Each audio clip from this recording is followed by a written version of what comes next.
I'm immensely fortunate in having what is effectively a panel of highly competent reviewers.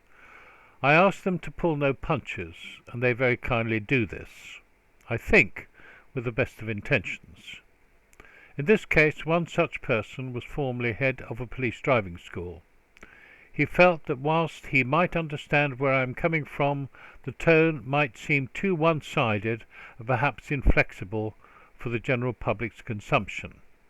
That may be so, but at the same time the ADAS industry markets a singular and very narrow perspective that it is only technology which can reduce road crashes.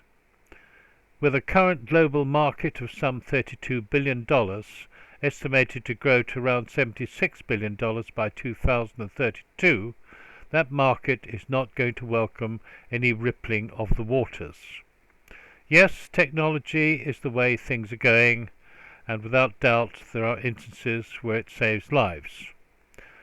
But let's not overlook the basic tenet that the responsibility for our own safety should firstly lie on our shoulders, perhaps ably supported by technology, not the other way around. The views are mine, based on my reference points and experience. And now, as they say, on with the show. Hello and welcome. The world is full of acronyms, and ICSS is mine for in-car safety systems, of which there are basically two types. Those which seek to avoid the imminence of a crash and also prevent thoughtless behaviour being effective, and those which try to minimize damage to fragile humans in the event of a crash. The most prominent amongst the former are impressively called Advanced Driver Assistance Systems, or ADAS.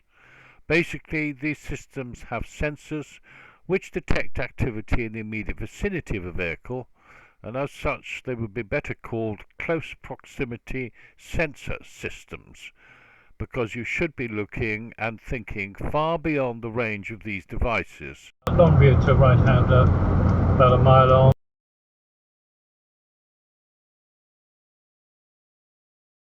Obscure driving position. And the long view now to pedestrian controlled light further up, and one car emerging which we think is from the filling station.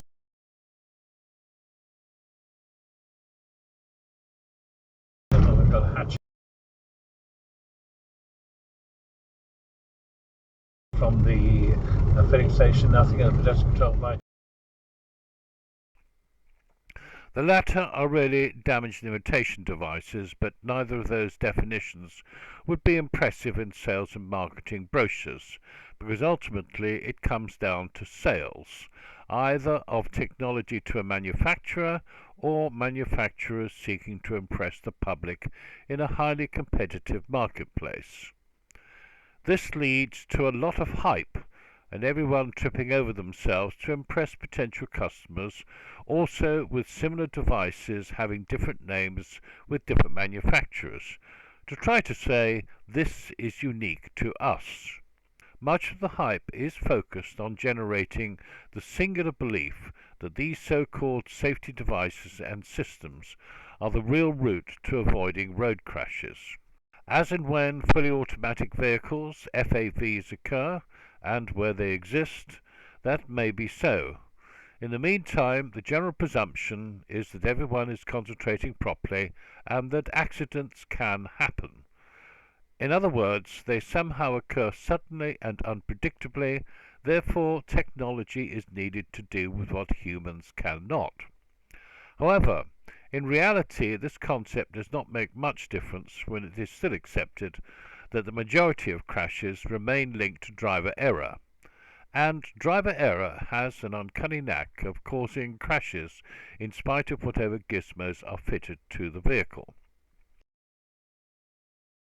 In my book, major contributors to crashes are inattentiveness and or complacency, with impatience and even stupidity often added for good measure, all of which the human mind can control. The majority of crashes are not unpredictable. The clues are almost always there. Let's put it this way. I would get short shrift from my peers if I claimed that a crash was avoided because some gizmo kicked in. More likely there would be a bored look with the question, how did you get into that situation in the first place? In other words, as a rule, if you're paying proper attention, looking and thinking far enough ahead, and responding properly, you won't need them. The downside of the unrelenting tunnel vision's enthusiasm for these so-called safety systems is whilst they are promoted to assist drivers being safer, the effect on the driver's mindset is often the reverse, because they not uncommonly cause a proportional mental disengagement from both awareness and taking responsibility, thereby causing drivers to be potentially more vulnerable to crashes than they might otherwise be. An example is illustrated by the man who said of his new sporty saloon, "It's wonderful. It doesn't matter what speed you go into a bend, it will always get you out the other side." Thereby hangs the next crash waiting to happen. However, if it came to court, just as it won't count if you claim that your passenger said it was clear to go, it is also highly unlikely that the ADAS system failed to avoid the crash would be accepted as a mitigating argument. In this grey zone of technical evolution towards FAVs, whichever way it runs, the responsibility for your safety is still in your hands, not in gizmos. Which means, in the law's eyes, you are still the pilot in command. The next video illustrates why it is vitally important to gather all the information and how that is done. Please join me then.